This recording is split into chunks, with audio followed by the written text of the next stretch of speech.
Assalamualaikum warahmatullahi wabarakatuh. Alhamdulillahirrabbilalamin. Semoga ilmu-ilmu tentang mereview sifat-sifat 20 ini semoga bisa terserap oleh para saudara sekalian. Semoga bisa membuka kacamata pemahaman, kacamata keluasan sisi jiwa, hati, pikiran, dan perasaan kita, yakni ketakjuban kita memahami tentang 13 sifat yang ada di dalam sifat 20. Semoga apa yang saya sampaikan ini menjadi acuan untuk kita semakin bertauhid kepada Allah. Semoga apa yang saya buka ini menjadi acuan supaya kita bisa terlepas dari gunggungan kata di dalam tempurung sebagai filosofi. Bismillahirrahmanirrahim. Awaluddin marifatullah. Awal wajibin alal insani ila ma'rifatullahi bistiqon. Asyhadu an la ilaha illallah wa asyhadu anna Muhammad Rasulullah sallallahu alaihi wasallam. Khusus saya mereview tentang pembelajaran para saudara sekalian, penjelasan tentang sifat-sifat 20. Semoga para teman-teman sampai di dalam Kullau kanal bahru midada li kalimati Rabbi lanafidal bahru qabla an tanfada kalimatu Rabbi walau ji'na bimisli madada. Semoga para saudara sekalian sampai di dalam keluasan samudra ilmu. Semoga para teman-teman sampai di dalam kosongnya ilmu. Artinya kosongnya ilmu bagaimana? yakni kita sampai di wahdaniyatnya Allah, sampai di dalam tahu tentang pemahaman kudratnya Allah, iradatnya Allah, ilmunya Allah, hayatnya Allah, samanya Allah, basarnya Allah, dan tahu tentang hakikat sejatinya kalam Allah. Yang sering saya sampaikan, belajar sifat-sifat 20 tidak cukup kita harus mendengarkan penjelasan dasar yang disampaikan melalui teks atau teoritis kitab. Dibutuhkan keluasan pemahaman tentang menyampaikan sifat-sifat 20 secara luas, bahkan sayap kita mengepak sejauh mungkin. Karena apa? Kita sama-sama tahu penjelasan sifat 20 itu andai kata samudra raya dijadikan tintanya untuk memaknai, mengartikan kemana saja arti dan makna dari penjelasan sifat-sifat 20 itu tidak akan pernah selesai untuk kita bahas, tidak akan pernah kita selesai untuk kita kupas apabila bagaimana? Apabila kita tahu satu aspek, yakni penjelasan intisari atau maknawiyah dari sifat-sifat 20. Nah, penjelasan secara harafiahnya atau teks teoritis daripada ketetapan asma-asma sifat 20 yang sudah ada, kita sama-sama tahu penjelasannya seperti itu. Jadi anak-anak kecil, mungkin anak-anak SD, orang-orang yang duduk di madrasah mungkin sudah diajarkan tentang sifat wujud, qidam, baqo, mukhalafatu lil hawadisi sampai mutakaliman. Sudah banyak yang mengucapkan, banyak yang dibuatkan lagu-laguan atau puji-pujian tatkala sholat mau dimulai. Akan tetapi para kita yang notabene mengaku orang yang balik, mengaku orang yang dewasa.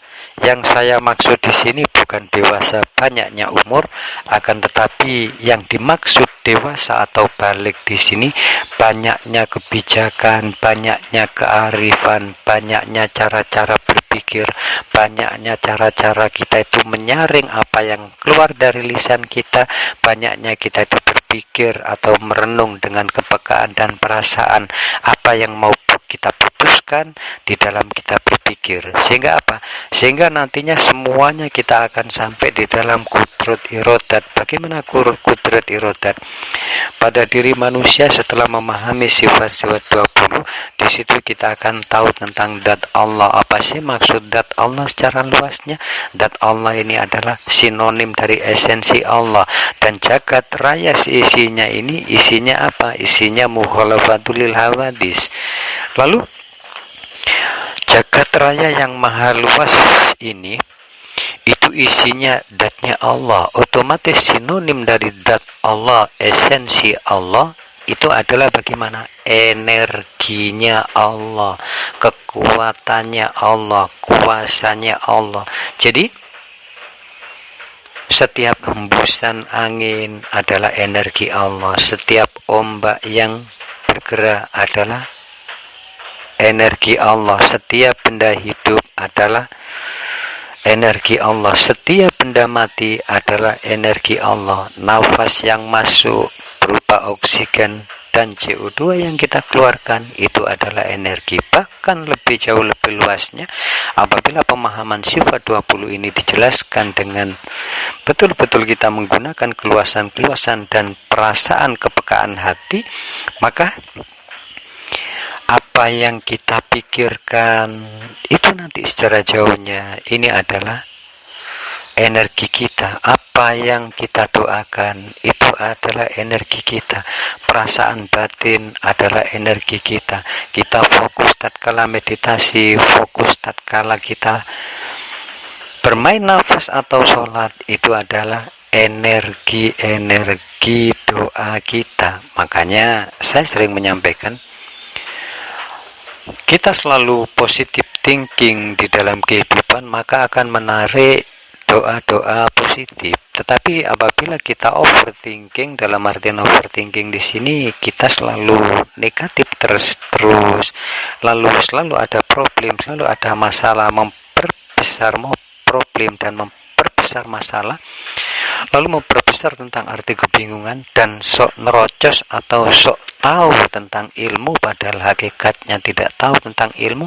Ini sejatinya menarik tentang overthinking, energi negatif. Dan dipastikan orang-orang yang lebih besar ucapannya, lebih banyak ngomongnya daripada diamnya, ini rata-rata orang-orang itu bagaimana? Nilai daripada kecelaan diri itu ironi apabila kita mau membahasnya. Terlepas dari semua itu, sifat-sifat 20 ini adalah penentu untuk tahu betul-betul kita makrifat kepada Allah.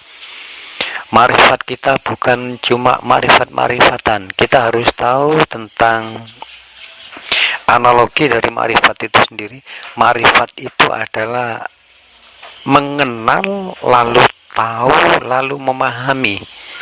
Jadi kalau bahasa kitabnya makrifat di sini, orang-orang selalu menganggap apabila ada kata-kata makrifat itu wah, apabila ada kata-kata hakikat, apabila ada kata-kata tauhid, taruhlah kata-kata seperti itu, orang menganggap wah orang-orang yang makrifat hebat, orang-orang yang mengenal tentang ilmu tauhidnya hebat, orang-orang yang bisa memancarkan energi telepati itu hebat, orang-orang yang berdialog dengan Tuhan itu hebat, orang-orang yang bisa kontak batin dengan Tuhan hebat. Banyak kata-kata tentang arti harafiah melalui kitab itu diwawakan, padahal para teman, para saudaraku bisa untuk makrifat, para teman, para saudaraku bisa untuk mencapai semua itu, yakni dengan kemauan yang sangat tinggi, dengan belajar yang sangat benar, dengan belajar memperluas pengembangan sayap-sayap pengetahuan itu tidak mengkerdilkan kita. Artinya bagaimana? Kita mengembangkan seluas-luasnya. Dan ilmu sifat-sifat 20 kita tidak akan bisa mengembangkan secara luas apabila bagaimana? Apabila kita tidak menjadi orang-orang yang kecerdasan spiritualnya itu betul-betul dimiliki. Tidak bisa menjadi acuan kecerdasan emosional manusia, kecerdasan tentang pendidikan akademis manusia atau IQ-nya. Di sini belum tentu jaminan untuk bisa menguasai tauhid. Jadi banyak orang-orang yang mempelajari tentang ilmu tauhid sifat-sifat 20 dibimbing oleh mursyidnya, ada gurunya, ada mentornya, ada di situ yang betul-betul membimbing jalan ke tauhid. Tetapi bagaimana? Mereka itu hanya terdidik dari sisi EQ dan emosionalnya aja. Sementara waktu kecerdasan spiritual itu tidak dimiliki. Apa sih kecerdasan spiritual? Kecerdasan spiritual adalah kecerdasan yang dilandasi oleh kesadaran diri.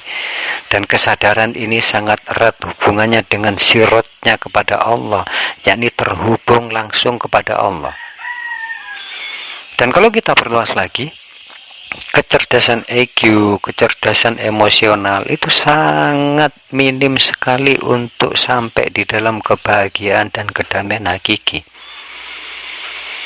Kita perhatikan, kita banyak tahu bagaimana orang-orang yang kaya berlimpah harta. Akan tetapi mereka merasa senang dengan kekayaannya. Tetapi hati kecilnya, rongga-rongga di dalam jiwanya itu tidak terisi oleh apa? Oleh kebahagiaan, oleh ketenangan, oleh hakiki, oleh ketenangan yang hakiki. Atau kita sama-sama tahu bagaimana orang-orang yang bergelimang di dunia glamor. Kita tahu bagaimana orang-orang yang hidup di dunia ria-reo. Kita tahu juga mungkin dari pelajaran itu bagaimana orang-orang yang gaya hidupnya ada di dunia dugem. Mereka itu selalu menghentak-hentakkan dirinya, menghentak-hentakkan tubuh, pikiran, dan serotoninnya atau adrenalinnya, dan mereka itu hanya berburu mencari tentang kesenangan-kesenangan. Sementara waktu dari kesenangan, siapa tahu mereka itu banyak menjaring mendapatkan ketenangan. Akan tetapi setelah mereka itu pulang dalam keadaan sendirian, atau mereka dalam keadaan sendirian baik dalam diam atau bekerja, mereka selalu bertanya, bagaimana sih caranya tenang, bagaimana sih caranya bahagia. Nah, makanya Allah itu banyak menuntun kita, di kitab pun banyak pelajaran, banyak tentang hal-hal supaya manusia itu betul-betul sampai. Apa sih tujuan Allah? Tak lain tujuan daripada Allah, tujuan daripada setiap agama, tujuan daripada setiap orang yang memiliki kepercayaan, keyakinan. Tak lain semuanya supaya merangkul kedamaian, merangkul kebahagiaan, merangkul tentang apa lagi? Merangkul tentang ketenangan. Karena ketenangan adalah sumber dari doa-doa kita. Ketenangan adalah sumber dari energi kita. Ketenangan adalah sumber dari power kita. Dan ketenangan adalah kunci sukses seorang manusia. Sukses apa?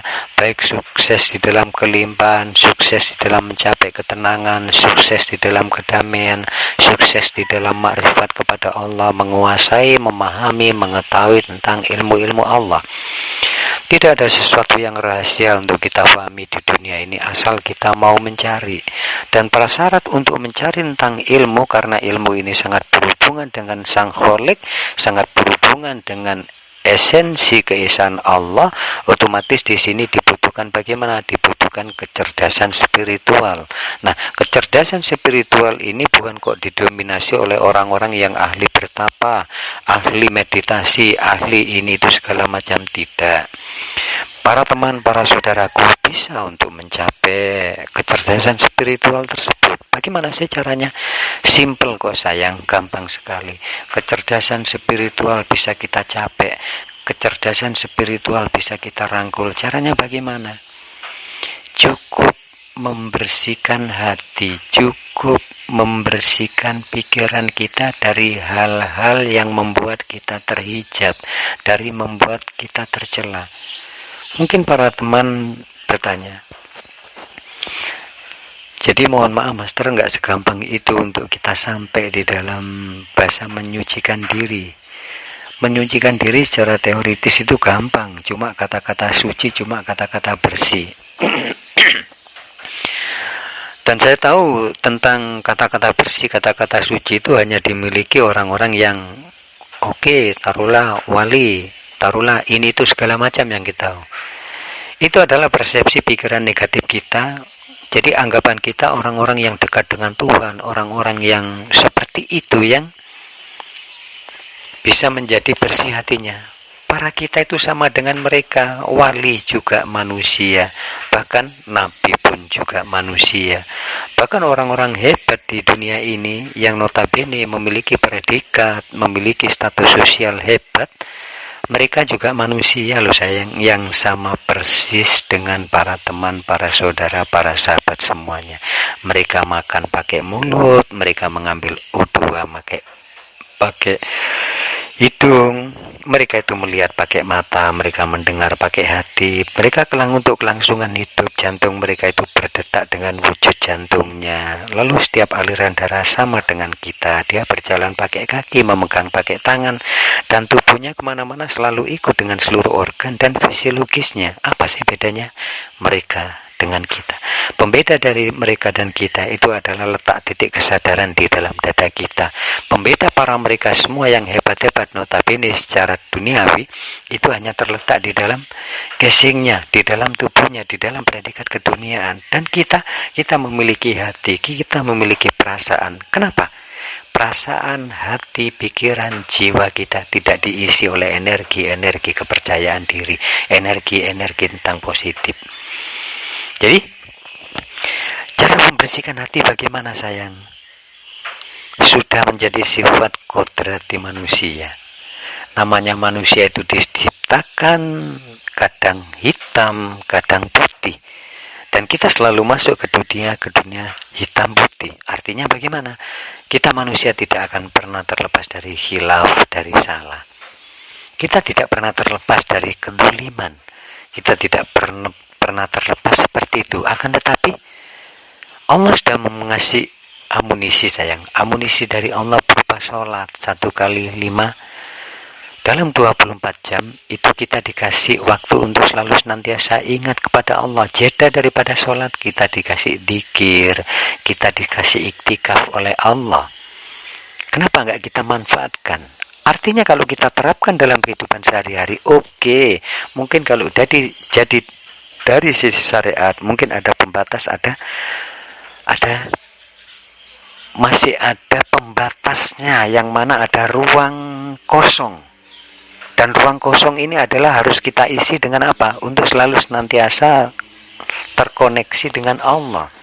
Nah, caranya bagaimana? Di sini tentang sholat sendiri ada 2 wujud, yakni ada 2 aspek yang kita pahami, yakni aspek tentang arti harafiah sholat, yakni tata cara sholat yang secara syariat sudah menjadi ketentuan daripada Allah dan Rasulullah dan tidak bisa diotak-atik. Akan tetapi Allah memberikan acuan lain sayang.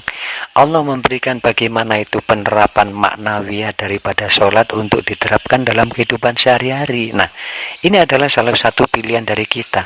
Kalau memang di 1 kali 5 kali 24 jam sehari semalam itu masih ada jeda yang kosong, kita isi kekosongan itu dengan apa sayang? Kita artikan, kita mengisi dengan makna nawiyah yang indah. Setiap wujud gerakan sholat itu, kalau kembali kepada sifat 20, setiap wujud gerakan sholat itu ada maknanya, ada artinya, itu berupa tamsil atau filosofi sayang, yang mana itu harus dimiliki manusia. Layaknya tubuh manusia itu ada kulit, itu ada isi, dan mereka itu sinkron, dan mereka itu menjadi satu kesatuan yang akhirnya apa? Menjadikan manusia seperti ini. Andai kata sholat itu kita maknai secara syariatnya, kita lakukan secara hakikatnya, kita itu menerapkan dalam kehidupan sehari-hari, insya Allah kita akan selamat sayang. Insya Allah kita akan bersih hati kita kok.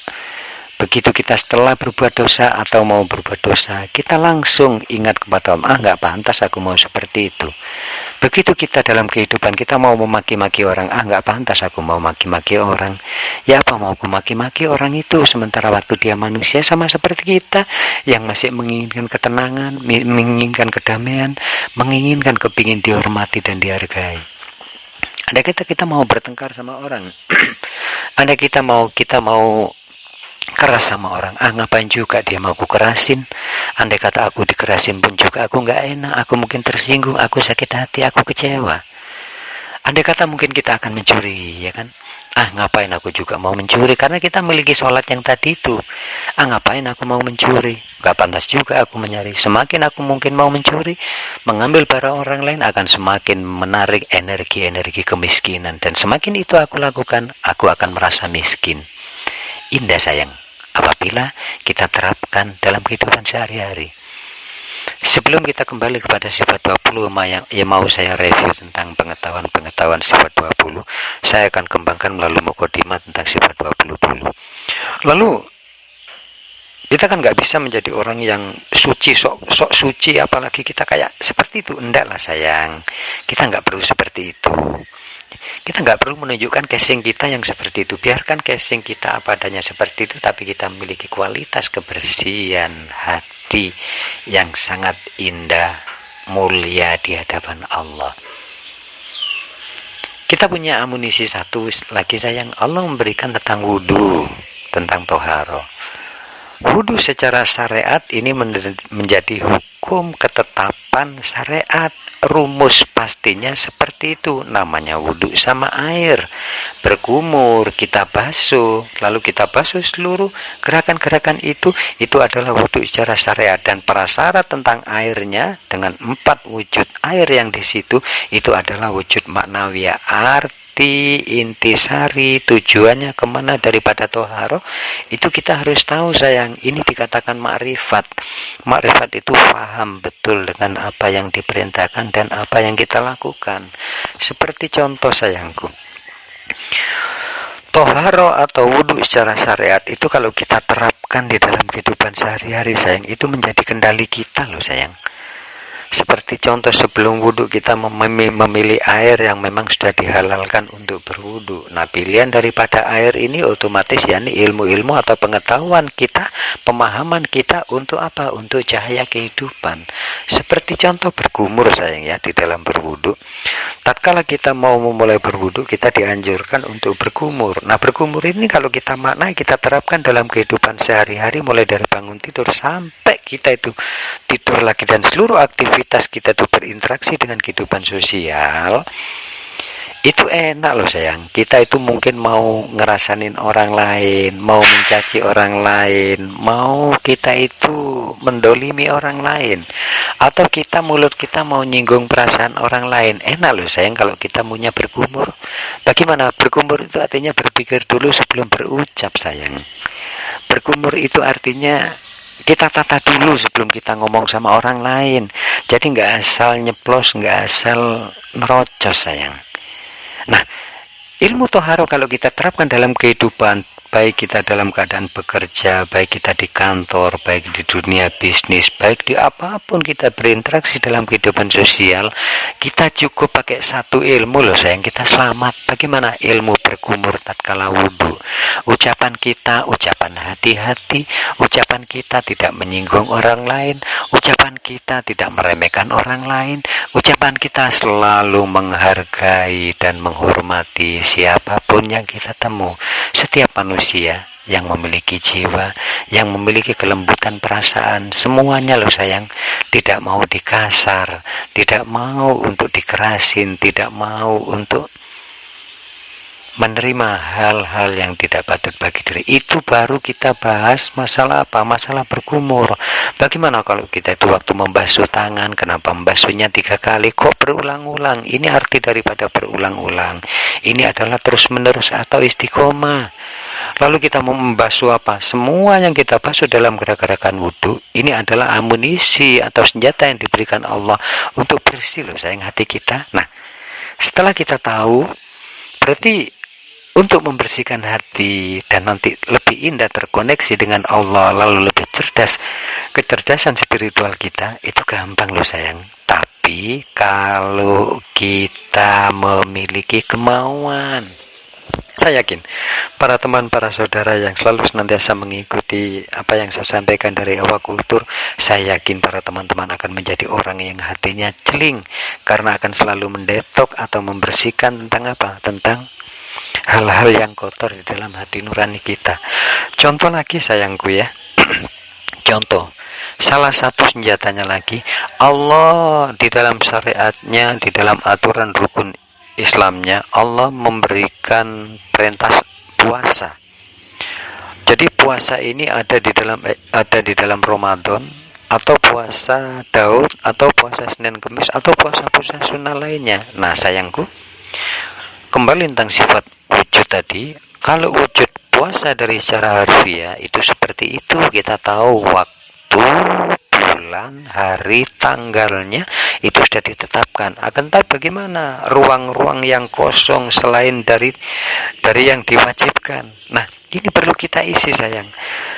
Hakikat daripada puasa ini adalah pengendalian diri, pengendalian dari tarulah amarah lawama sofia, pengendalian diri dari mulhama lawama syahwat rububiyah robaniyah, lalu dari amarah. Ini adalah pengendalian dari jiwa. Atau pengendalian dari mana? Pengendalian dari apa-apa yang kita pikirkan yang negatif atau positif. Itu kalau negatif kita kendalikan. Apa sih puasa itu? Pengendalian diri. Sayang, kalau pengendalian diri 1 kali 24 jam dalam sehari semalam kita praktekkan sayang. Kira-kira menurut para saudaraku, para ahli surga nantinya, para ahli mahaba Allah, para ahli yang dirahmati oleh Allah, para ahli yang akan menerima keajaiban Allah, para ahli-ahli yang akan menerima keberuntungan dari Allah. Sayang, enak nggak sayang kalau kita kira-kira dalam hidup ini bisa mengendalikan? Itu salah satu contoh. Saya mencontohkan dulu sayang sebelum saya bahas secara luas tentang sifat 20 karena sangat luas isinya. Contoh lagi ya sayang, satu lagi ya. Kita tahu kan tentang aturan haji, tentang rukun haji. Dan haji itu hanya dilakukan oleh orang-orang yang mampu, orang-orang yang bisa berhaji. Itu biayanya harus super wah sekarang ini, apalagi bagi jamaah dari Indonesia. Itu super wah kalau kita tidak menabung dengan rutin, tidak memiliki banyak uang. Jangan berharap pasti kita akan menggigit jari untuk bisa melakukan haji. Aturan, prasyarat haji kan seperti itu ya sayang ya, bisa kita pelajari di kitabnya. Nah, sekarang kita mungkin untuk naik ke haji kita mungkin belum bisa, ya kan? Insya Allah saya mendoakan para teman-teman, semoga Allah dalam waktu 1 tahun, 2 tahun masukkan dalam hati saudaraku. Semoga dalam waktu kedepannya nanti para teman-teman bisa datang ke tanah suci. Nah, hakikat dari haji ya sayang. Salah satu contohnya, saya mencontohkan satu ya sayang ya. Silakan para teman-teman kembangkan secara luas nanti mananya. Contoh orang-orang lempar sumroh ya sayang ya. Jadi tatkala haji ada syarat wajibnya yakni lempar sumroh. Lempar sumroh ini melempar 7 kali dengan batu yang memang sudah disiapkan di sana. Ini maksudnya apa? Melempar, taruhlah di situ ikrarnya melempar setan. Jadi melempar setan, oke lah, aturan syariatnya seperti itu. Nah, itu kan hanya dilakukan melempar setan, yakni iktikad atau niat bermusuhan dengan setan. Tetapi sayangku, apa sih setan itu? Setan itu adalah termasuk ya hakikat daripada setan. Kalau setan sudah yang wujud kan sudah menjadi ketetapan seperti itu. Bagaimana kalau setan secara hakikat atau manawiannya?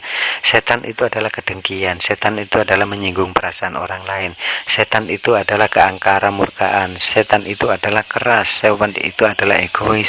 Setan itu silakan para teman-teman maknawiyah atau sinonim dari setan itu apa? Silakan para teman-teman. Kita bicara wujud nanti secara luas teman-teman tahu.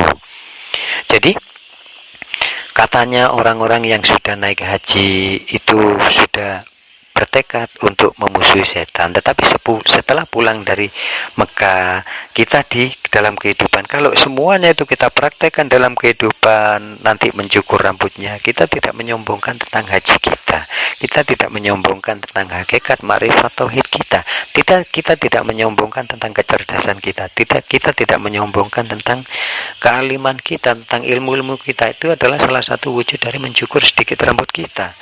Lalu lempar jumrohnya di sini wujud permusuhan. Permusuhan dari apa? Permusuhan yakni saya bertekad untuk tidak ngerasain orang lain dilempar batu satu. Saya bertekad untuk tidak menyinggung perasaan orang lain dilempar batu satu. Lalu saya bertekad untuk tidak ngurusin urusan orang-orang lain, tidak meremehkan orang, dilempar batu lagi. Saya bertekad untuk tidak berpikir negatif, dilempar lagi batu satu. Saya tidak banyak sekali sayangku kalau kita mau maknai. Nah, para cantik-cantikku semuanya hatinya yang dimuliakan oleh Allah, yang akan disayangi oleh Allah. Sayangku, apakah tidak indah sayang kalau kita menjadi umat Islam, menjadi pribadi yang katanya mengaku umatnya Rasulullah Muhammad SAW, apalagi terkasihnya Allah? Apa enggak malu sayang kalau kita itu melakukan rutinitas syariat, tapi hakikatnya penerapan di dalam kehidupan sehari-hari? Taruhlah bahasa maknawiyah ini adalah menerapkan dalam kehidupan sehari-hari. Kalau semua itu sayang diterapkan, indah loh cantikku. Itu kalau belajar yang bagus-bagus dari sisi pemahaman wujud.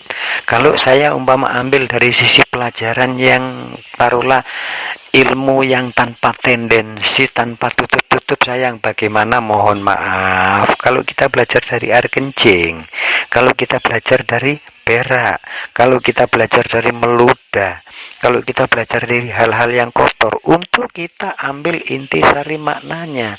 Kullu syai'in la yahdu min hikmah. Enggak ada loh sayangku di dunia ini yang sia-sia, yang diciptakan oleh Allah, dan semuanya manfaat apabila kita mau menggunakan perasaan dengan kesadaran untuk merenungkan.